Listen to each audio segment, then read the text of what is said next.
itong vlog na 'to wala akong itatag, but, it's for general. So, kasi may mga tao kasi na yung akala nila yung pagiging strikto, yung striktong wala sa lugar, nakakatulong yun. Well, nabalikan ko lang sa TikTok yung parang sinasabi ni Roman Reigns at saka ni The Rock, ni Dwayne Johnson, at saka ni Roman Reigns. Well, yun na yun, yung sinasabi nga doon na kung akala nyo nakakapag-raise, nakakapagpalaki kayo ng upright ng mga bata o mga tao, hindi. Yung pagiging striktong wala sa lugar,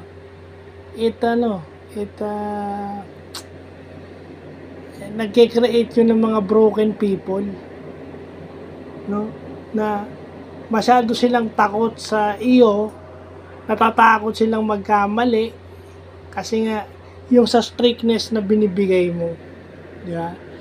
Wala silang psychological safety, yung pwede silang mag-open na free sila magkamali at para silang matuto, yung parang mina-micromanage sila pag ganyan. Actually, yung micromanagement sa pagiging parent, parang parang yun yung pagiging stricto. At wala na silang psychological safety, yung free silang mag-open up. And it turned out to be, pag nasa harap mo na sila, nagkakaroon na sila ng functional freeze. Hindi nila magawa yung gusto nilang gawin. Para na silang dinumerong robots. Functional freeze na yun. Kasi nga, nagkakaroon na sila ng traumatic experience sa pagiging sobrang stricto mo. Meron lang ako isa-cite na example, di ba? Many people, many older people say na nasa lugar yung kanilang pagiging stricto. But how did you know? Kasi minsan, yung pagiging stricto mo is nagiging complacent ka na. Complacent ka na sa pagiging stricto mo. Na parang, pag nasa labas na yung mga anak mo o yung mga children under your care, akala mo okay sila. Well, meron nga akong isang kakilala, di ba? Sinasabi nga niya, nasa lugar yung pagiging stricto niya. Pero kung tatanungin mo yung mga tricycle driver, nandun, nakikipagtakbo dun sa boyfriend na palihim. At hindi lang yun, nakikipaghalikan pa daw. Kitang-kita ng mga tricycle driver sa tricycle pa mismo. Pero hindi alam hindi alam ng parents o ng guardian yun, nakikipaghalikan. Pero yung mga tricycle driver na nakakita. Yung mga ganyan. Kasi kung talaga nasa lugar yung pagiging stricto mo, walang ganyan. Hindi sila gagawa ng bagay na palihim, na mali, at hindi sila gagawa ng bagay na mali kung allowed silang mag-express ng emotion at alam nila kung ano yung tama. If you give them the free, kagaya ko, di ba? Minsan nagre-rebelde na lang din ako dahil wala akong space mag-isip Di ba? Ilang beses ko na sinabi na dala ng palsy yan Di ba? Gusto matuto. Buti nga, ganito ako, kumpara mo dun sa malalang cerebral palsy, di mas kawawa ka. So, yung mga ganyan. Tapos, di ba, akala mo, mabait sila, pero pagka nakausap mo yung guidance counselor, yung discipline officer, or yung prefect of discipline, iba. Magugulat ka. So, yun. So, not only that, may mga tao kasi na yung mabilis manghusga na dapat ganito ka, ganito yung standard mo, dapat prim and proper ka in this modern day and age.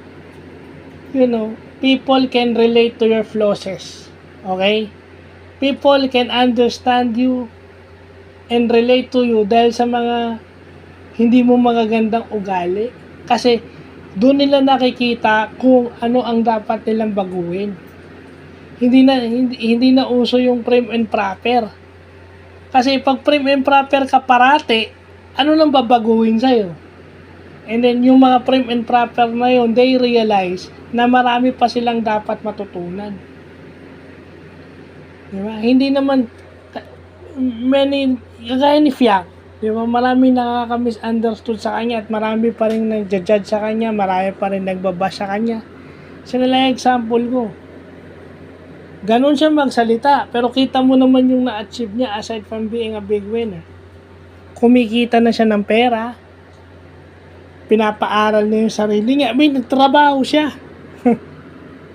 Oh. Of all dun sa Big Four, siya lang yung may ganun. Pero ano siya, yung nabago niya yung ugali niya, and most people relate to her compared dun sa ibang housemates. Di ba?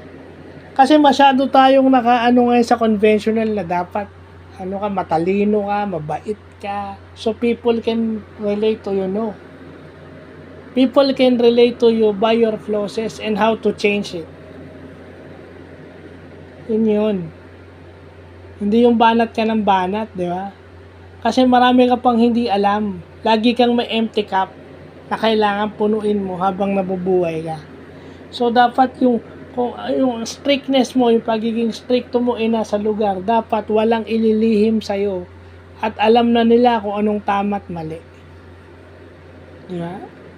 And sometimes people are blinded with confidence na nasa lugar. They are confident that they've raised you well, na alam mo yung tama at mali, but not all. Makikita naman yan sa tao pagtanda niya eh. Lahat yan makikita sa pagtanda, yung mga prinsipyo niya sa buhay, dun lumalabas yan kung paano ka pinalaki. Di ba? Kasi kita mo, napaka-stricto pero nasa loob ang kulo, di ba? Malingat na ng konti yung mga mahal sa buhay, yung guardian o yung parents, ayun, lumalabas na yung kulo sa loob kung ano-ano na pinaggagawa. Di ba? So yung strictness is raising broken people rather than upright people. So pag yung strictness is wala sa lugar, kumbaga walang flexibility na, walang psychological safety, and pag nagkaroon ka ng functional freeze, minsan nagiging anxiety yan. Minsan nagiging cause ng depression yan. Anxiety, depression, and then it can lead to psychosocial and mental disability. Yun yung pinaka-worst. So, yun lang po.